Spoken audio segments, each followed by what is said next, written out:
starting a recycling organization in Costa Rica.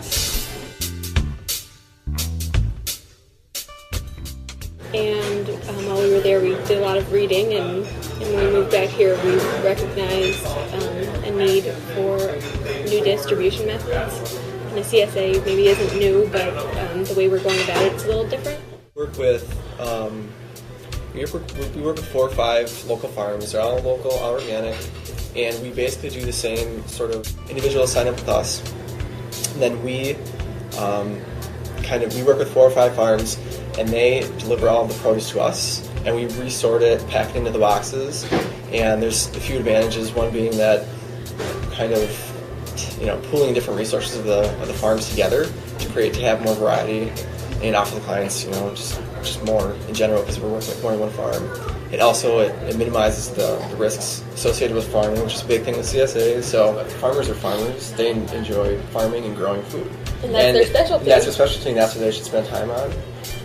But when you get into the CSA model, they have to worry about marketing and client relationships and customer support, distribution. It's just there's more things that go into it. So when a farm works with us, we do basically everything but growing, so they can concentrate on growing, which is nice. Just having average, normal people having access to really high quality produce, affordable produce, yeah, and not just produce.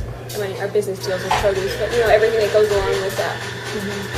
Food in general, affordable, good, local, high quality food that hasn't been processed and pulverized into a form that is unrecognizable.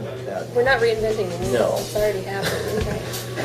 Getting people to use their yards and turn them into semi-food producing spaces even, They can still have patios, and they can still have their lawns and stuff, but, grow a few tomato plants.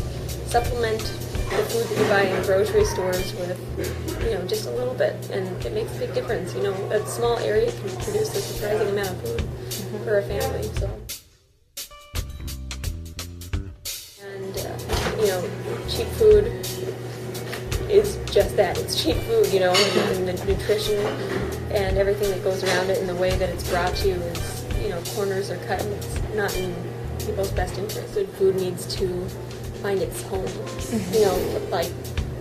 There are areas in North Minneapolis and stuff that could be so cool, but they need more farmers markets. But not just farmers markets, not just community gardens, but educational pieces to teach people how to use that produce, so that you develop a food culture in an area where maybe obesity and diabetes is rampant, among kids and stuff. It's creating and helping them find their own food culture within that community.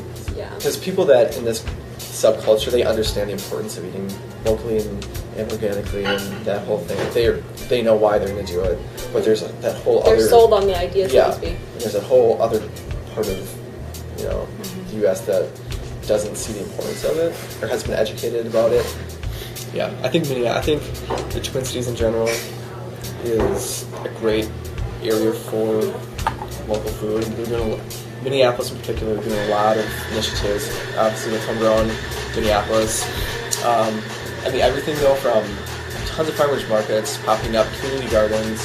There's just a lot of things popping up. I'm encouraged by the possibility of creating a healthy food culture for this area, which really lacks everywhere in the United States.